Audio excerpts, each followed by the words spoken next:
and carbamenes pesticides. So this one's contain the phosphate. This one contains this main structure there. And then for the organochlorine, they contain chlorine. An example of this is DDT. So DDT is one of the examples of that. Now I think for this other chemical, this one you must be knowing it. We have talked about pyrethroids. You have heard about pyrethrum. So this one is another form of pesticides. So they were developed as a synthetic version of pyrethrin, which is what is grown in most places. I think even in Kenya, there was a time we used to have pyrethrum board, which was processing these pyrethrins from the plants, and the general structure of these compounds is shown here. Now, the advantage of synthesizing these things, when you make them chemically, you can modify their structure and make them environmentally friendly. So some of the synthetic pyrethroids are toxic to the nervous system. So some are toxic, and as we have just said, they are neurotoxic. So they attack all of them. They attack the nervous system. They act in the same way. By attacking the nervous system, and by attacking the nervous system, they interfere with the transmission. So nervous system is everything in the body in terms of passing messages to the body, how to act, what to action to take, and so on and so forth. So the moment it's interfered with, then it means that the function of that particular pest will also be affected. So as we all know that the effect depends on the amount. When they are present in a small amount, they can still repel the insects, and of course, when you increase the amount, then they become toxic. So most of them, they act by just repelling. So they have the repellent effect. When they are acted on the pest, they force the pest to disappear or to run out of it. So generally, these ones, because they are friendly, because they can be synthesized and their structures modified, they have replaced organophosphates and organochlorides as a pest. So they have several advantages. Number one, we have said they don't persist in the environment. They can break down when exposed to air or light, and when they break down, they form compounds which are friendly. So we have just shown the structure here. We'll not ask you to draw, but it's just good to appreciate that that these pyrethroids are also pesticides, and we have said they have an advantage over organophosphates and organochlorides because they are not persistent and they break easily when just exposed to light or oxygen. And we have said because most of these are synthetic, then you can be able to modify their structure during synthesis to improve their stability and also make them less toxic. Okay, so again, in terms of classifying these pests according to their chemicals, we have what we call sulfonylurea pesticide. So this one's, the major component of this is sulfur. So they include these ones, sulfuron, trisulfuron, methyl, chlorosulfuron. So these ones are broad spectrum pesticides. Broad spectrum means they can be applied to kill a number of herbicides that affect the plant. And of course, the effect is the same. We have just said they affect, they interfere with the production of this enzyme, acetyl actate synthesis, what we refer to acetylcholine, and which is important in the transmission of in neurotransmission. So I think, so the general structure, so they have this general structure. We'll not ask you to draw, but it's just good to appreciate that these ones can also be used as a fertilizer. Now, in terms of the chemical one,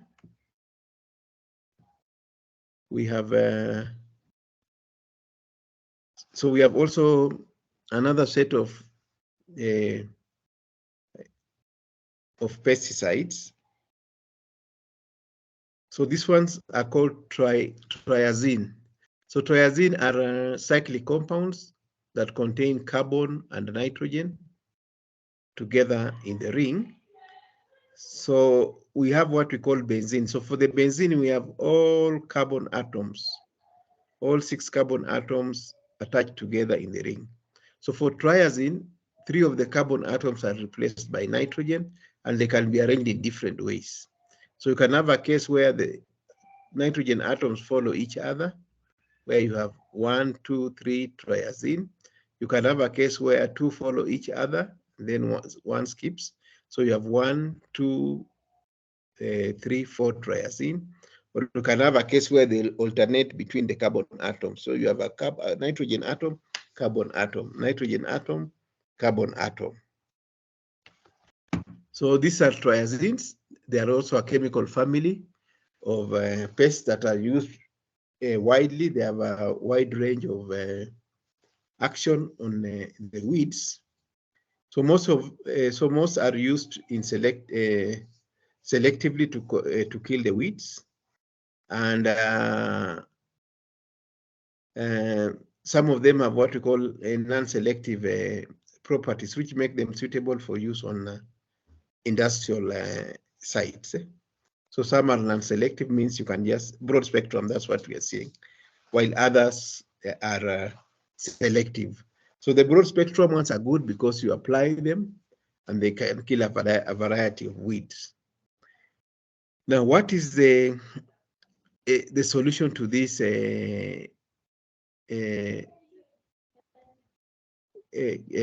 What is the solution to this problem? So what people have normally done is to move away from the chemical pesticides, and they use the bio ones. And these are normally derived from natural materials. It could be animals, it could be plants, it could be bacteria, the natural ones. And the advantage of this natural one is that they are less, they don't have side effects. The chemical ones, we have said, they persist, and some of them are toxic. When they break down, they form chemicals which are not friendly, and some can even persist in the environment. But there are natural ones that can be used as pesticides. I think an example is a mixture of baking soda and just normal oil. When you mix this one has been shown to kill some pesticides. So it was considered biopesticides. There are also quite a number of these ingredients which have been registered as biopesticides. And in terms of classification, we can classify them into 3. So for the chemical ones, we can classify them into 3. We have microbial pesticides. So microbial pesticides, here we use microorganisms to kill the pests. So we have the microorganisms that can kill pests. So we have things like, so these can kill bacteria, fungi, viruses, protozoa, and so on and so forth here. So these ones control a number of pests, although each one of them can act on a specific target. So I think, so these are generally fungi, a bacteria or virus or protozoa that can be used to destroy pests. So you'll find that some of the bacteria could be friendly, So not all of them are harmful as such. Some of them can be used to target some pests. And this is where now biology comes in. When you use these microorganisms, they can be friendly. Also, sometimes some are unfriendly and have been wrongly used as a chemical weapon. So the one which is used widely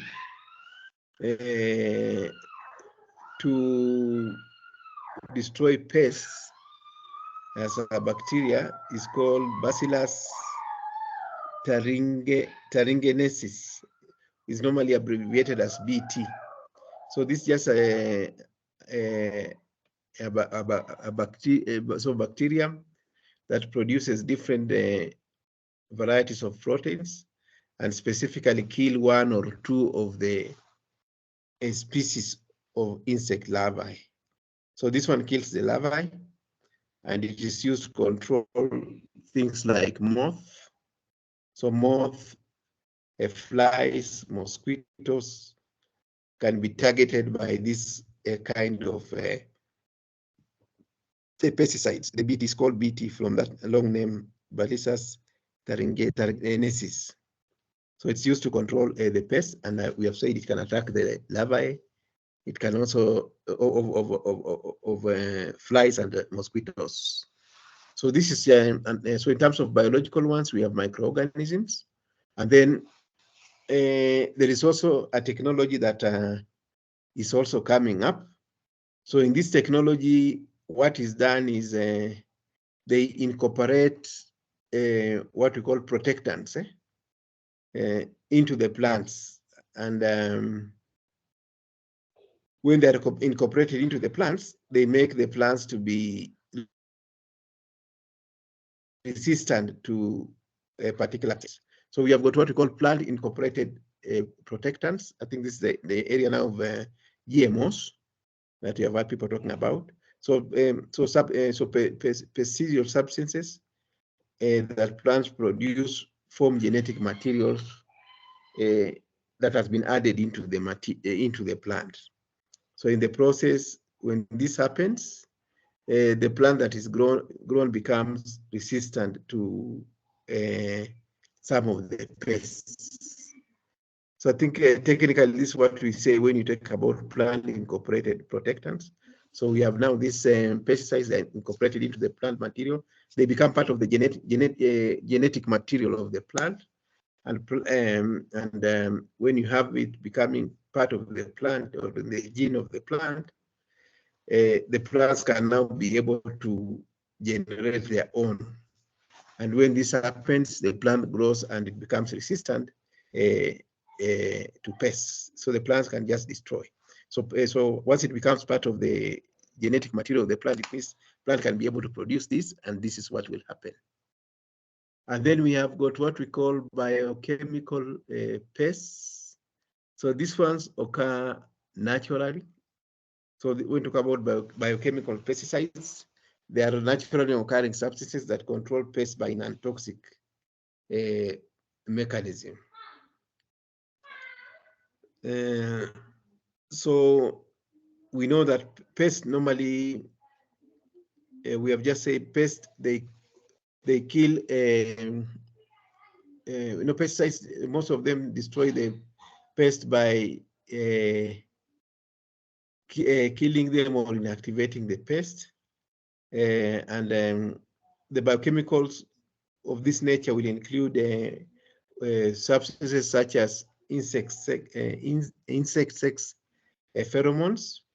And what this one will do, this chemical will do, is that it's not going to kill the pest, but it's going to interfere with the production of hormones in the pest, such as during the mating. What will happen is that it can interfere with these hormones so that they are not produced, the sex hormones are not produced during mating season, as in such a way that these plants or the pests will not attract each other. Or sometimes it can even make it difficult. There are some which even interfere with the pest. so that you find, instead of getting one which is single sex, you can get what we call hermaphrodites or hermaphrodites, and those ones normally they don't produce much. They don't produce as much as this normal one. So these ones interfere just with the production of the sex hormones that interfere with mating. So we have just talked about. We know that during mating, what happens is that these animals or pests produce chemicals that attract themselves to each other. So what this chemical does is just to interfere with that. So for the bios, I think we have talked about bios where you can use microorganisms. We have said you can also use GMOs where you incorporate the chemicals into the plants. They become part of the plant genetic material, and then plant can be able now to produce this as they grow and protect themselves. And then we have talked about these biochemical ones. These ones, they act biologically. They don't act by killing, so they just interfere with the hormones that are responsible for attracting the mates during mating season. So I think this is just was kind of a repetition of what we did. We have said algicides. This one control algae. So where is it applied? So this one is normally applied in the lakes, in the swimming pools, water tanks, and other sites to kill the algae. And then we know that when you have overproduction of the algae, sometimes they make the water to smell, produce a bad smell. And then we have the anti-foiling agents. So these ones kill or repel organisms that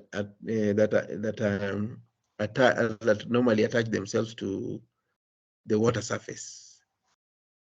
And then we have antimicrobials. So these ones kill microorganisms such as bacteria and viruses. Attractants. So these ones attractants. These ones they are used as attractant. What they do is they attract the pests, and then once they're attracted, then you can now trap the same. So these ones they are not used alone. They attract, so you can put them in a trap. They'll attract the pest, and then they can be able to be a control through that. And then you have talked about biopesticides. So these are derived from natural materials. I think like plants, bacteria, and certain chemicals. And then we have talked about so biocides for kill microbacteria. Disinfectants, these are they can also kill microorganisms.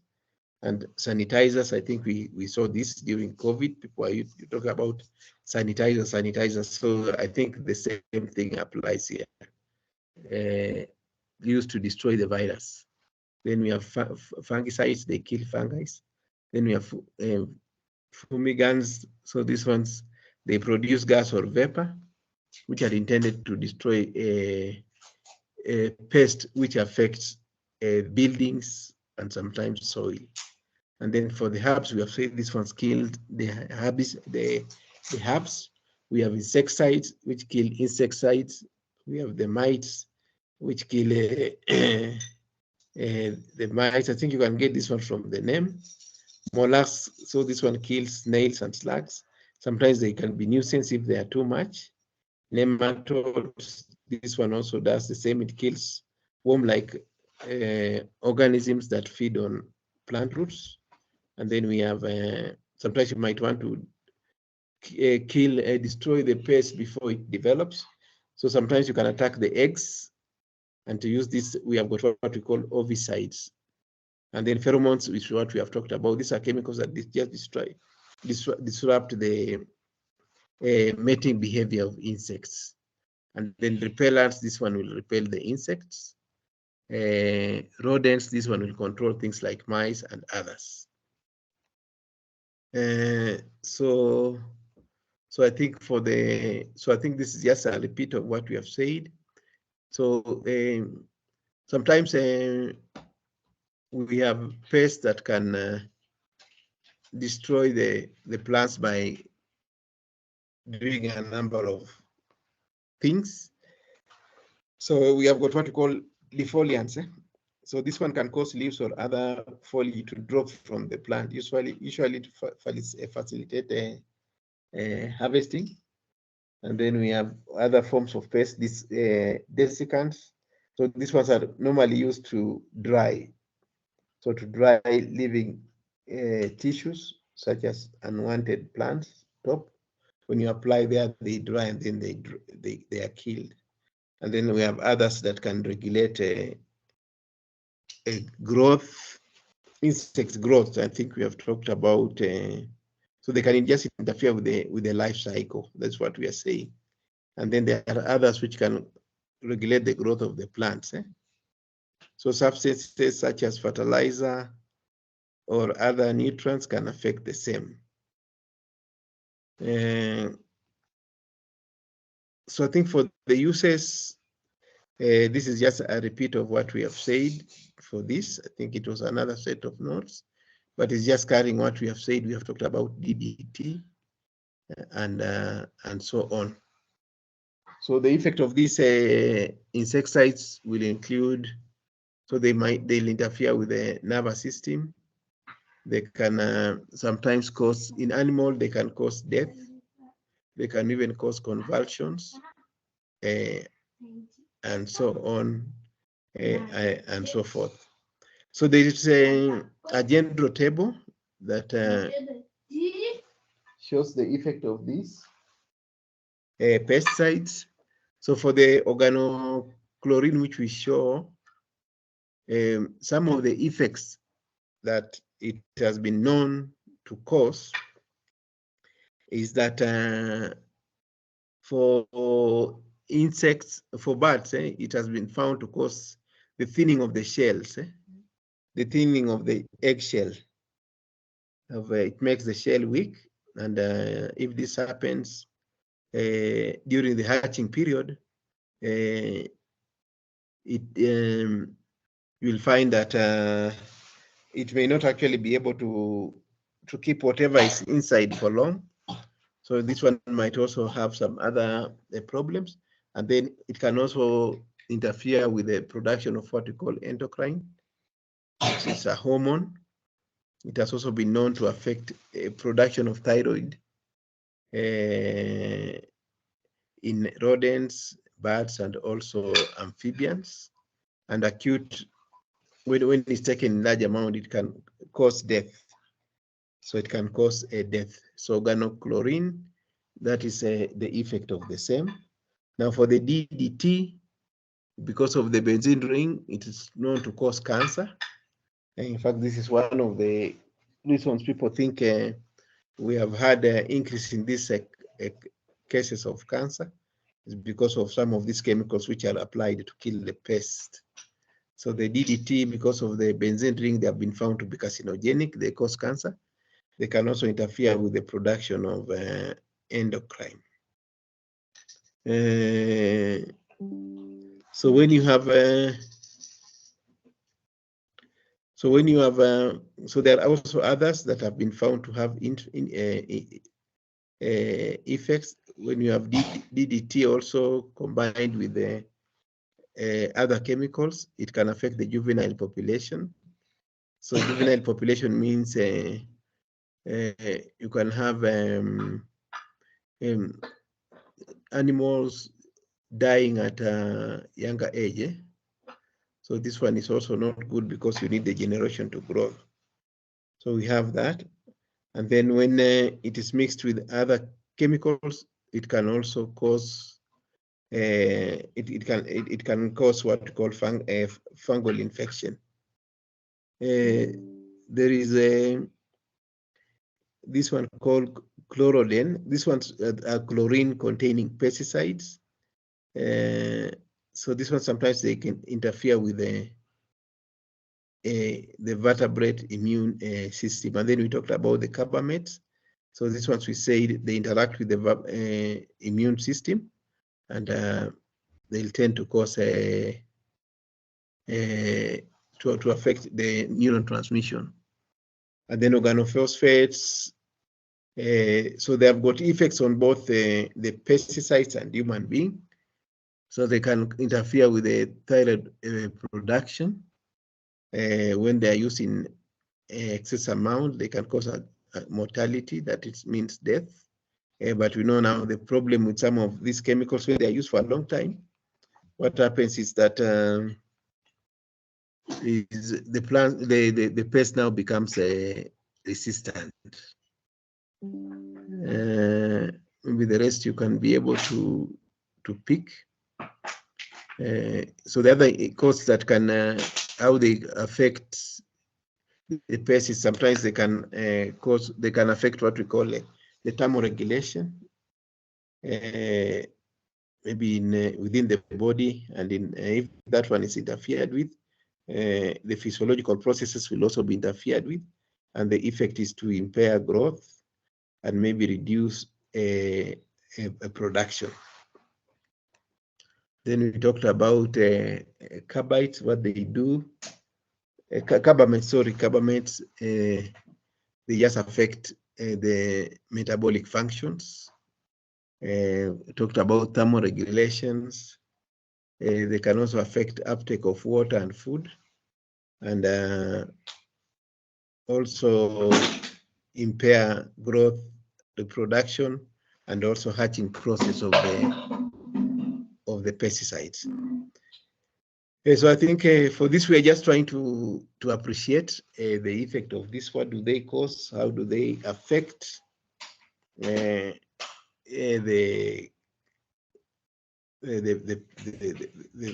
pest, plus also the animals? I think we have said. So we have said they can mostly interfere with the thyroid disruption, and the other thing that we have talked about is thermoregulations. They can also impair metabolic process, but by interfering with the control of temperature. They can also affect uptake of water and food, and we have said this will just impair development, reproductivity, and reproduction, and so on and so forth. So I think the list is quite long, but you can be able to appreciate this. Now, I wanted us just to, we were talking about a pollution, and we said when you talk about pollution, you affect three parts of the ecosystem: the air, the water, and the land.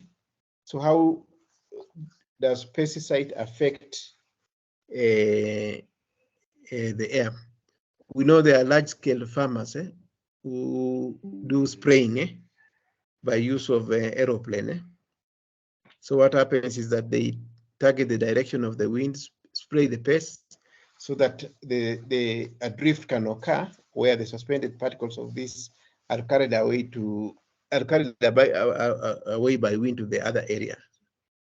So so this one has an advantage and a disadvantage. Sometimes they can be carried in areas where they can cause contamination, where people are living and there are no plants. So so this is how these pests can affect the air pollution. They are applied and then drift occurs, and these pests, which are suspended in the air or particles, are carried by wind to other places where they are not needed, causing contaminations. Now, these pests, when applied to crops, sometimes can also be volatile. That means at high temperature, they can turn into vapor and may be blown by wind into the nearby areas. So some of them are volatile, so they are applied on plants, but at high temperature, they become volatile and disappear into the atmosphere. So this is how they affect the atmosphere. Now, when they affect the atmosphere, they will also affect wildlife, because they're going to they'll be carried into places where they are not wanted. So it is important to know that for us to avoid this, we need to know when to apply these pesticides in terms of temperature, humidity, so that they don't spread too much in the air. In short, you want to apply them so that they target the specific area. So to do this, there's a lot of things to be done, some physics to ensure to know about wind velocity, the speed of wind, because we know as the speed of wind increases, the drift and also exposure of this will also increase. So low relative humidity, high temperatures can cause more air pollution from these pesticides. And we have said that the amount that is taken in the outdoor environment will depend on the season. So two things, temperature, mostly it's actually temperature and the wind velocity. So higher the temperature can make them volatile, they go into the atmosphere. And once they go into the atmosphere, they'll pollute the air. And then you have also talked about the speed of wind you apply in a certain area, but because of the drifts, they are carried away to other places, causing air pollution. So for the air pollution, that's how it happens. But sometimes when they are sprayed as droplets or they are applied on the ground, the effect of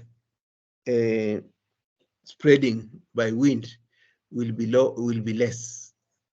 But why do we spray in the air?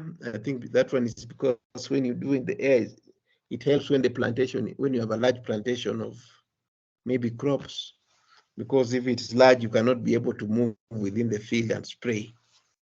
That will mean maybe destroying part of the crop. So to avoid destroying as you move through the field, people just apply aerial spraying. So what is said here is that farmers sometimes they can introduce what we call buffer zone around the crops, consisting of empty land, such that when they spray, whatever they have sprayed, if it doesn't get the target region, it will be shifted into this empty land, and it will not affect human beings. So I think that's what we are trying to say in this paragraph.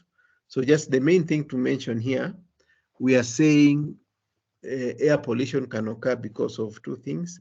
So mostly it's because of the drift in the when you spray in the atmosphere, it can spread to areas where they are not wanted.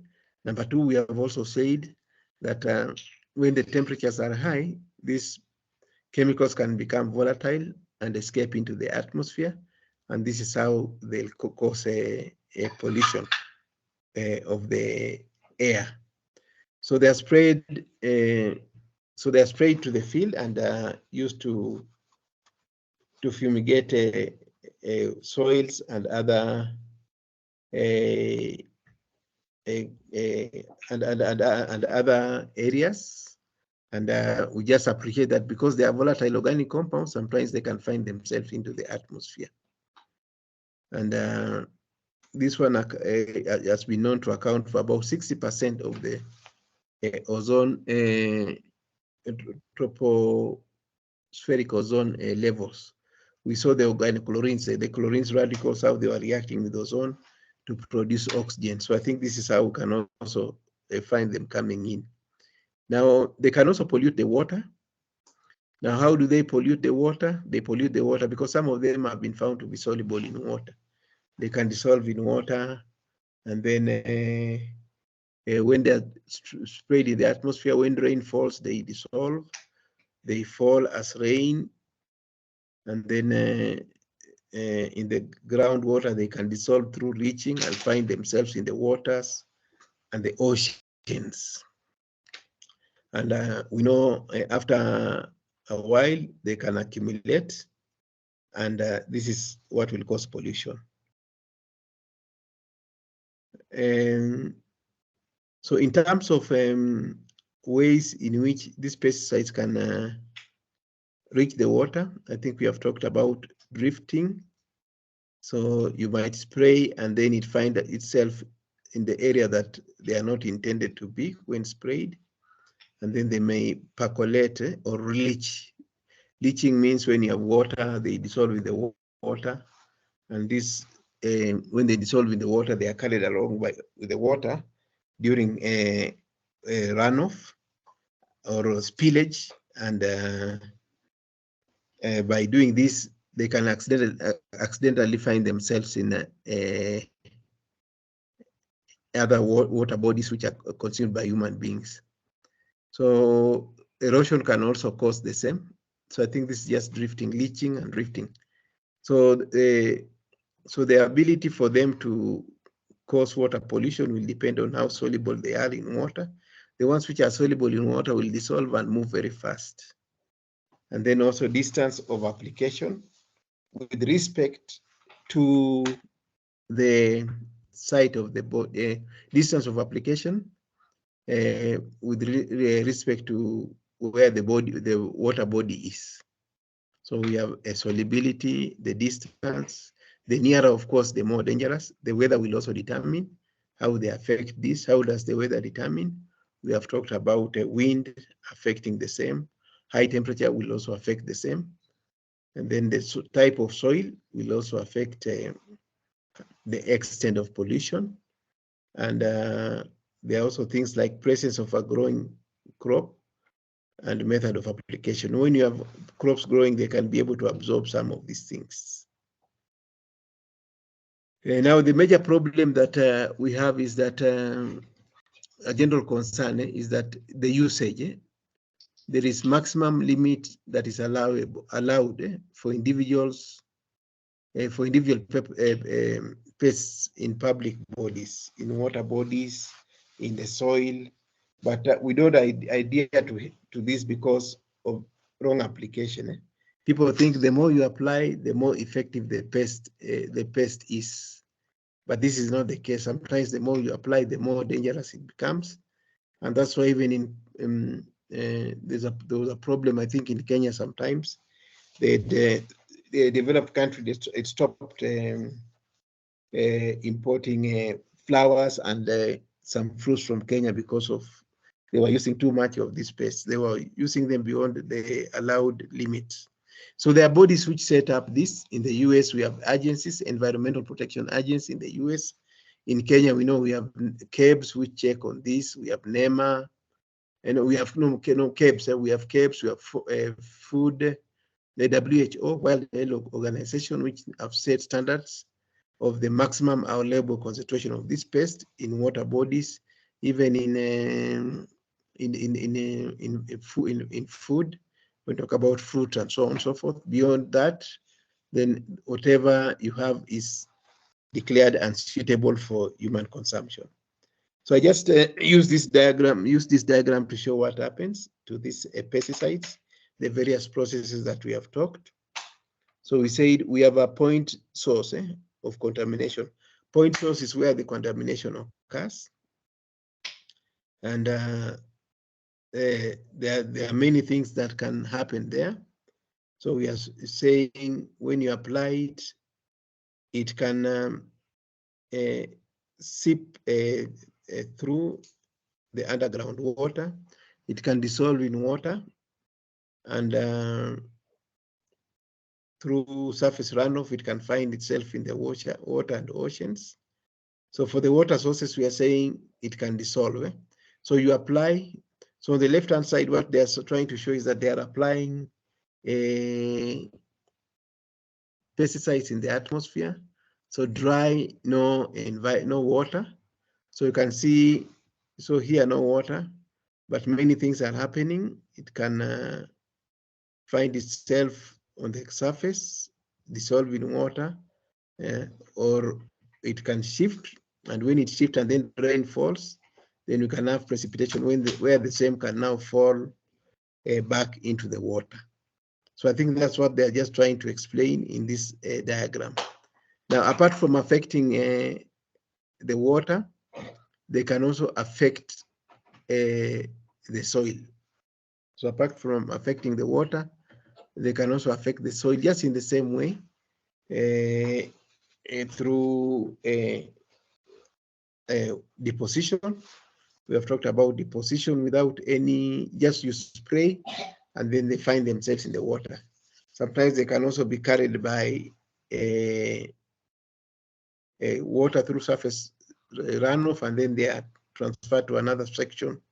And in the process of this water flowing and drying, then when the water evaporates, then these pesticides chemicals are left on the surface. And we have said that one of the effect of this is the nature of the soil, which can affect that. So the major problem of these pesticides, we say they're chemicals, is when they decompose, some of them may be transformed into metabolites which are harmful, and that makes them a problem to handle. So either so I've said the chemical nature will determine whether they'll be transported directly from the soil to the water, and then in turn into air. How do they turn into air?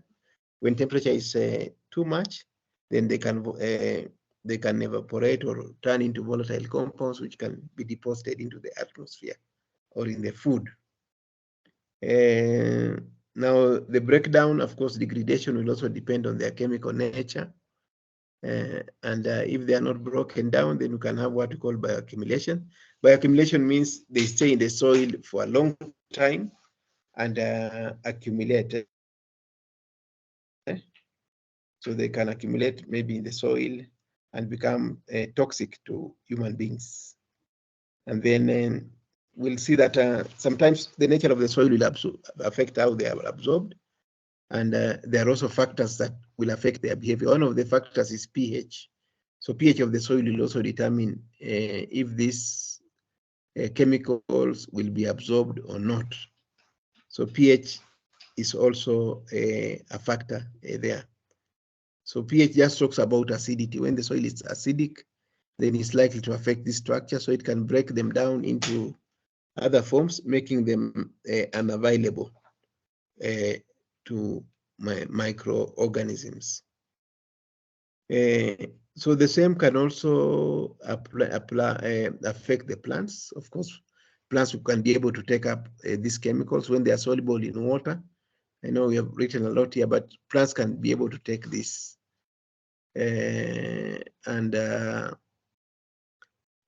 Sometimes it has been found that when you have these insecticides, they can interfere with the fixation of nitrogen.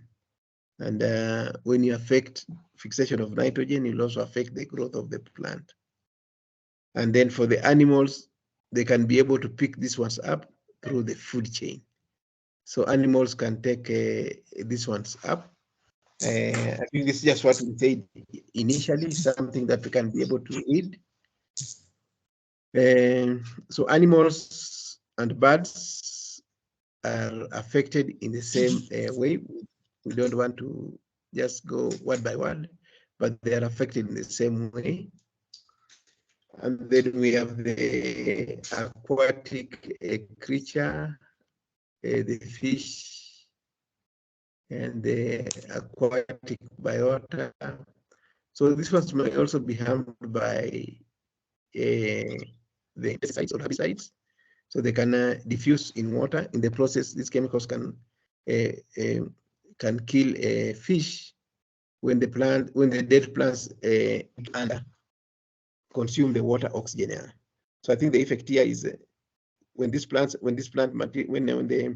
herbs are killed, when they are decomposing, they use oxygen, and this can cause suffocation. This is just similar to eutrophication, although the process is different. Eutrophication is where we have overgrowth, and then competition of oxygen is caused by production of consumption of more oxygen during respiration. But here now, oxygen is consumed during decomposition of the plants. So this can cause that. So there are some chemicals which have been used. One of them, I think, is copper sulfide, which has been applied in water to kill these toxic plants that are toxic to fish and other animals. And then, so we have said when you use this repeatedly, they can accumulate, and then the effect can now affect the aquatic creature. There are some which have also been known in the water to cause accumulation of these plant materials. And when this happens, they tend to compete with the oxygen with the aquatic creature, and the effect is suffocation of the same. So for the amphibians, things like frog, I think some effect. Hello? Okay. So for some of amphibians, these ones have been found to be affected by this. I think we talked about this. Research has shown that too much application of this has resulted into abnormal development of the amphibians. Some so some of them end up becoming amphibians. I think we talked about that, making them non-productive. I think that is the main point here. So it makes them hermaphrodites and hence non-productive, and this affects now the ecosystem of this. So I think this one has been found to be the major case here when they're exposed to that. Now for the human being, I think you have said what happens. How do we get this? So we get it through we can inhale the same when they are suspended in the air.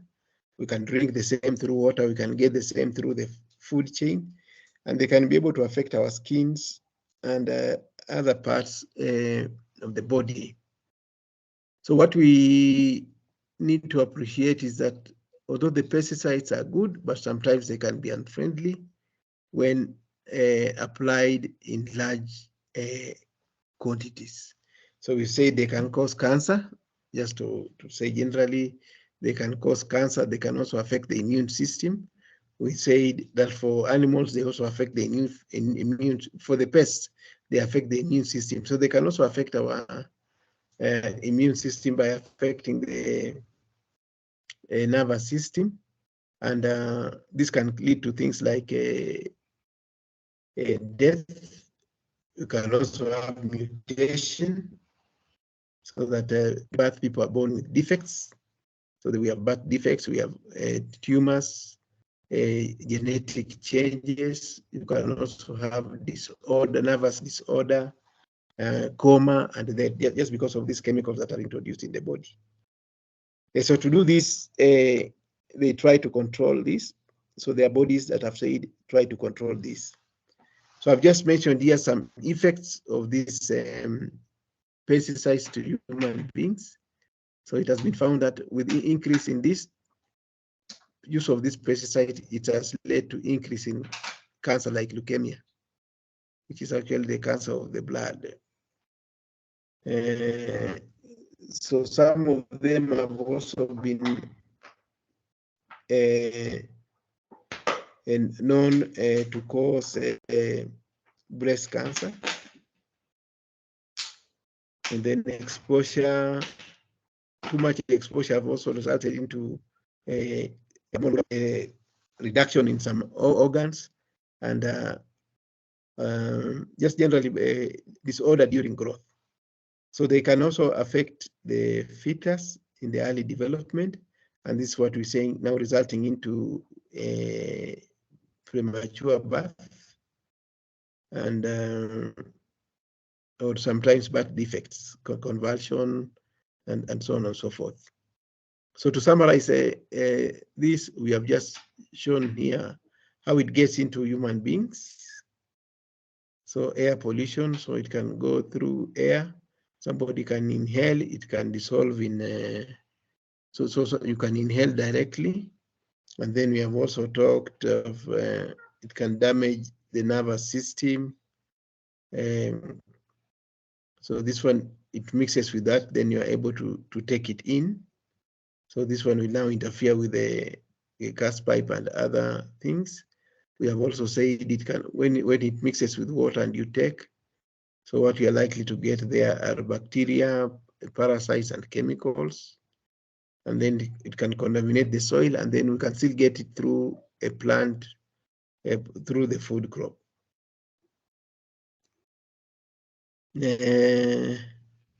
So we have got what we call So for these pesticides, there are some organic ones which persist in the atmosphere, and we refer to them as persistent organic pollutant. So this one, we call them persistent because they don't, so these ones are persistent because they don't degrade easily, they resist. So they are called PPOs. So some of them are referred to as PPOs, which means persistent organic pollutants. They remain in the atmosphere for a long time. So these groups include the DDT, which we talked about. Remember, we said the ones which are gotten from pyrethroids, those ones can break easily when they're exposed to air or oxygen. So for these ones, they persist in the environment, and the problem there is bioaccumulation. They accumulate and become too much. And then some of them, the other problem is sometimes when you apply this too much in the pest can become resistant. I think you have experienced this when you use some of these insecticides to chase mosquitoes. Sometimes you spray and they don't go anywhere, even the flies.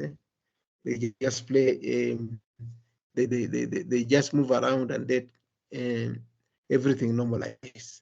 So this one occurs because of mutation in genetic makeup, and to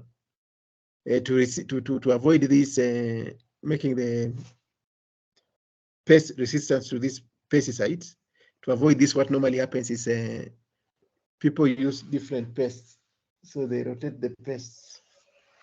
You don't use the same every time, so you change so that the effect of resistance can go.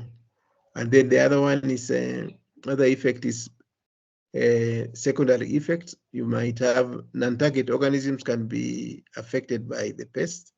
So in some cases, a pest insect is controlled by a beneficial predator or a parasite, which can flourish should an insecticide application kill both.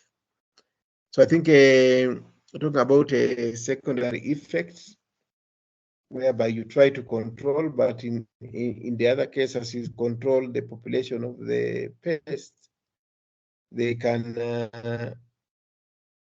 sometimes rebound back due to loss of the predators. So I think so. This is an effect that can occur. So I think we have that, and then so how do we eliminate the use of these pesticides? So to eliminate the use of these, we can have, for pesticides, you can remove them manually. You can use biological control, like using insects to eat other insects. There's an experiment somebody was doing with hyacinth. They try to introduce some insects which could consume the same. So biological could be the same. You could go manual, just pull, removing. The problem of pulling manually, you may not remove the pests completely, because some of them, the seeds are actually in the soil. So when you pull something, then biological, then you also do manual. Okay, so I think that's what I wanted to mention today. But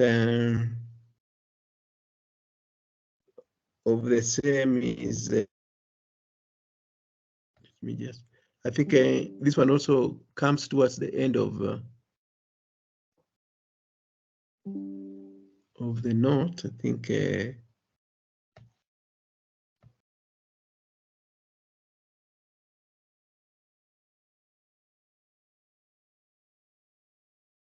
Okay, so I think maybe we look at the notes. There's a section that talks about the pest, pesticides, the notes that I gave you. So I think I may wish that maybe we stop there. Sometimes meeting during the week after a long day, we have now this happening. So I don't know if there's any comment.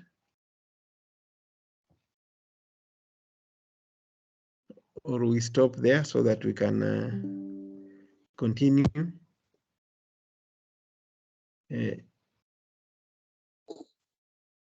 Okay, Any Prof, comment? could you? Yes. Is the notes the ones you are using the same as the ones you shared to us? Okay, there were some extra ones, but this one, the one I shared, this one I also shared with you. There was an additional one, pesticides. There's something on pesticides. I think there's a zip file I sent you. If you look at it, you'll also get pesticides. But even in this other one, let me see. Desktop. Even in the one that the general one that I gave you, it also has something on pests and on pesticides, not pests. Let me just show you a section. There was a section there.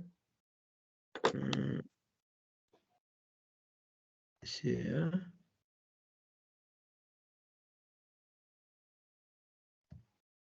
Share window.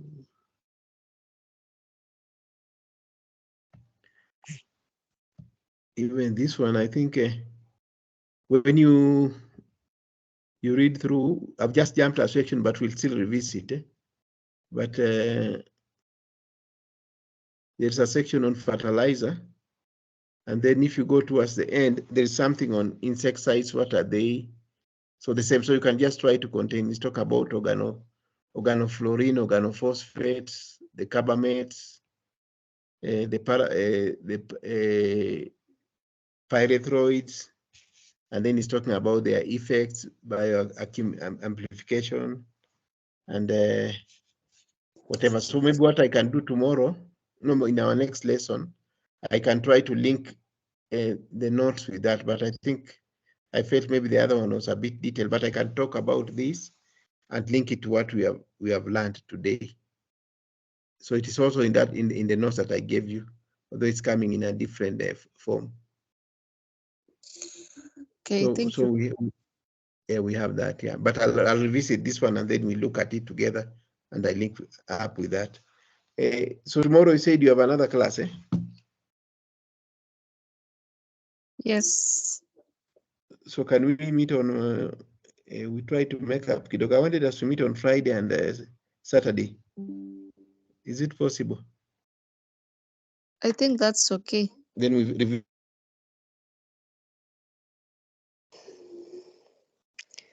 So Saturday we have another class.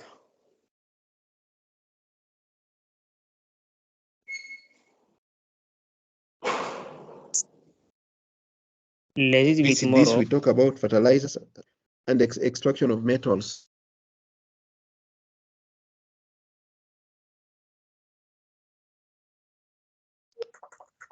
Hello.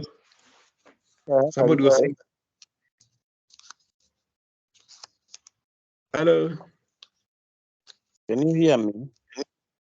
I can hear you, Muna. Is that Muna who is speaking? It's Mona.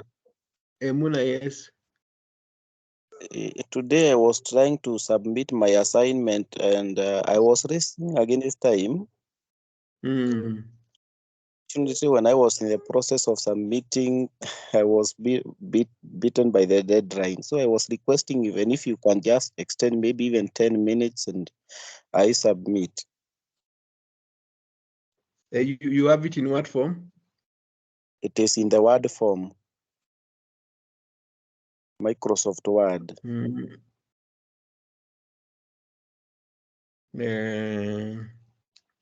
What you do?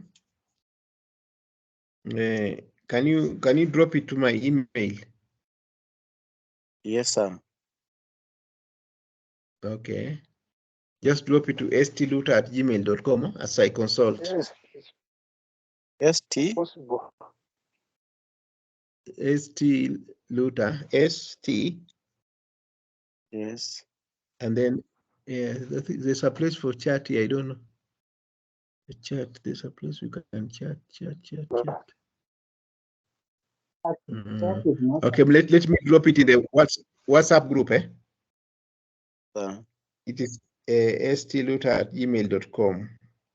S for Samuel, T for Tito. Luta is LUTTA. Yes. At gmail.com. Okay. Gmail.com, as I consult if the deadline can be extended. Okay. In the meantime, just let me just have it, and then I'll consult and get back to you tomorrow. So let's meet on Friday, and then we'll decide on when to meet on Saturday. Don't miss, so that we try to just walk through this before the end of next week. Okay. So can we just stop there for now? Yes. Okay, thank you. Have a good evening. Thank you. We'll chat. We have the wall, we can chat.